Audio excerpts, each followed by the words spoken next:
So yan guys, may tuturo ako sa inyong napakalupit na tricks. So tricks to guys kung paano mag-remove ng background sa picture natin in just one click. So isang click mo lang, automatic guys, matatanggal talaga yung background sa picture. Make sure lang guys na panoorin nyo yung video hanggang matapos para malaman nyo kung ano yung application na yon at kung paano i-set up. So ang una natin gagawin, kailangan natin pumunta sa Play Store. Once na makita nyo na yung Play Store, tap nyo lang. So click natin.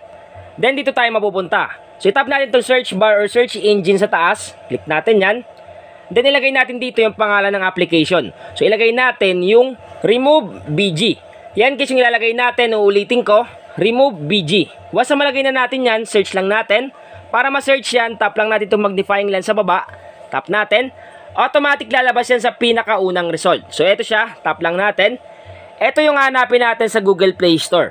Background remover, remove.bg. Yung creator nito guys ay Kaleido AL. Kung makita nyo guys, mayroon na siyang 10 million plus downloads. So napakarami na talaga yung nagda-download sa kanya. At kung makita nyo yung ratings niya, meron na siyang 4.4 stars and ratings. Ibig sabihin lang talaga, legit na legit yung application kasi marami nagre-rate sa kanya. At kung magbabasa naman kayo ng mga comments and reviews, halos puro positive comments yung mababasa nyo.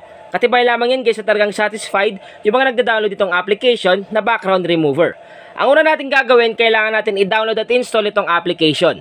Once na ma-download na natin at ma-install, wag muna kayo mag-skip sa video kasi tuturo ko sa inyo step by step kung paano setup itong application. Once na ma-download nyo at ma-install, open lang natin.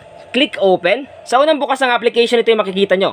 Andyan ka agad sa dashboard. Nakarekta ka agad. Ngayon guys, paano nga ba ito gamitin? So napakasimple lang guys gamitin itong application na to. So ang gagawin lang natin, tap lang natin itong upload image. Click natin yan. Then, lalabas yung allow remove BG to take pictures and record video. So, click lang natin itong while using the app. Or kung nakalagay sa inyo allow, tap nyo lang. So, tap natin. Then, i-allow lang natin yan. Once na maklik na natin yung allow, automatic may lalabas sa baba. So, andyan guys yung gallery natin. Ngayon, pipili tayo dyan ng picture na gusto natin tanggalin yung background. So, tap natin itong gallery. Kung mapapansin nyo guys, nag-picture ako ng bag ko. Kung makita nyo guys, ito yung bag ko na hinawakan ko at pinicturan.